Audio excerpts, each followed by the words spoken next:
Hi everyone, this is River Navarro here at Bakersfield Behavioral Healthcare Hospital. I'd like to say hi to all of our Facebook family and friends.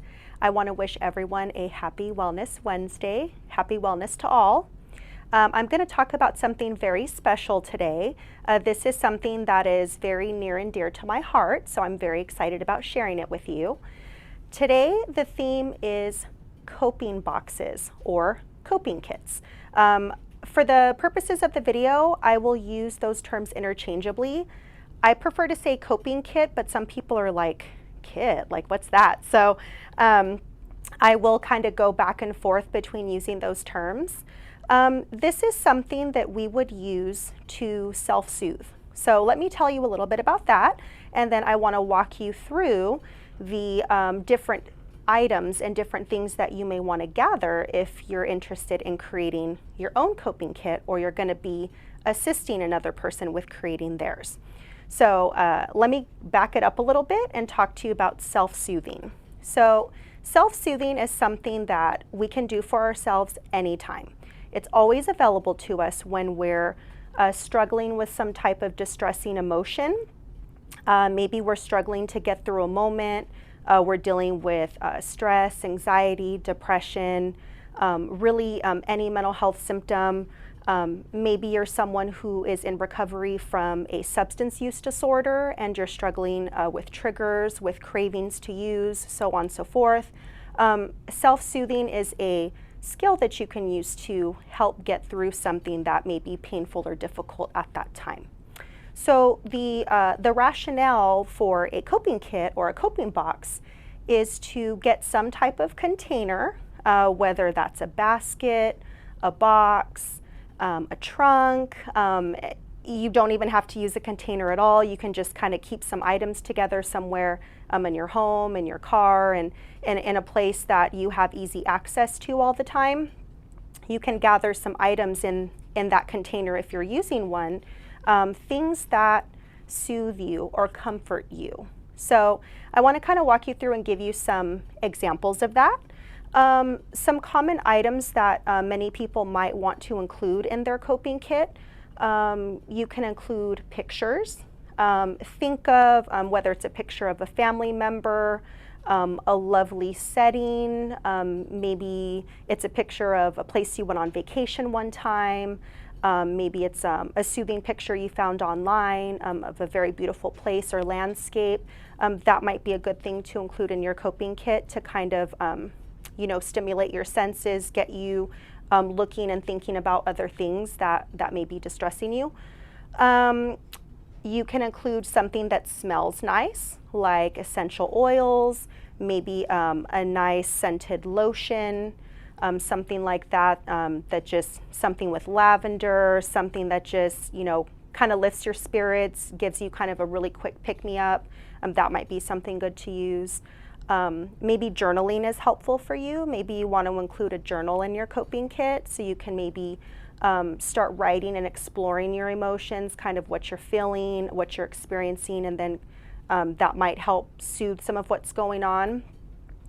Some people like to include maybe a stress ball, something that they can squeeze in their hand or they can hold on to, something that they can focus on.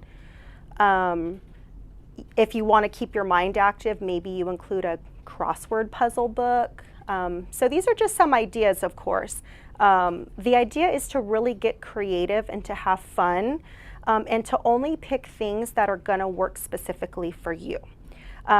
I've done this activity, kind of walked through this activity with many patients over the years, especially when I had my own full caseload. I talk to patients even here on the unit sometimes about that as part of their aftercare plan or something that they can include in their what we call their wellness plan when they're going back out into the community and they want to have what we call kind of a coping kit under their belt, their magic bag of tricks for things that might help them stay well when they leave the facility.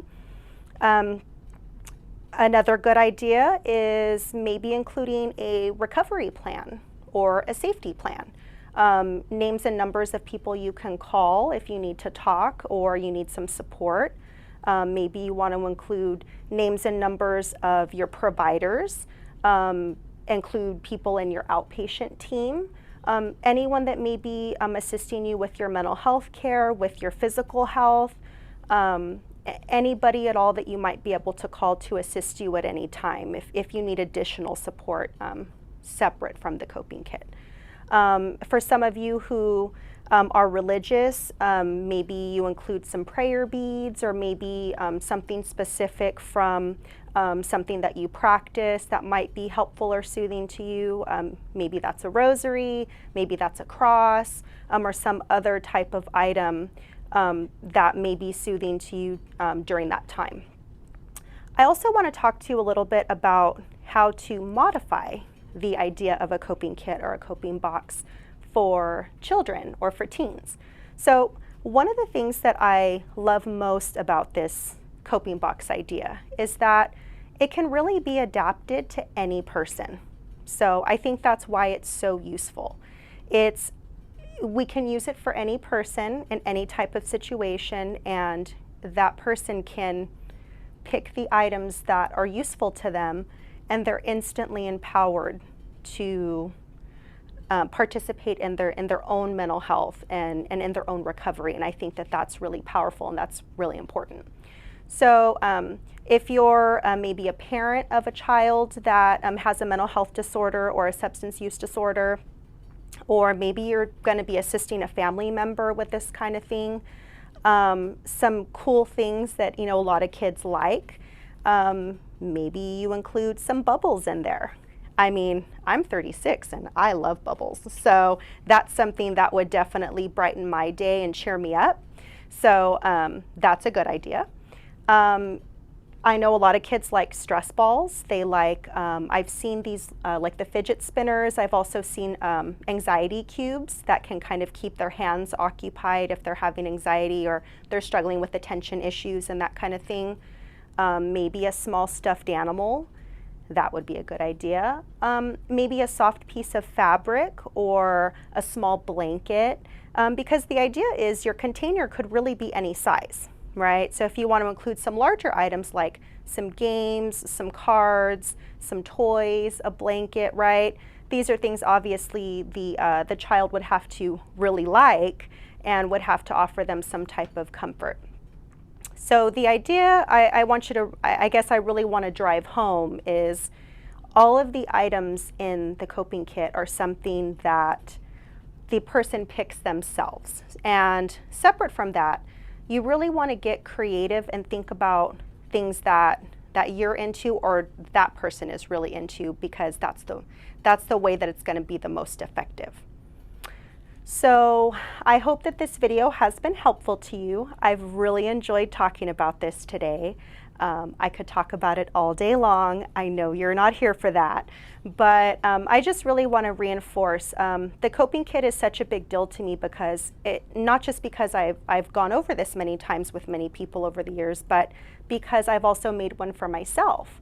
And I can tell you that it's very useful, and a good therapist practices their own coping skills. So I hope that was useful. I hope you enjoyed listening to this as much as I did creating it. Happy Wellness Wednesday to all. Peace and love.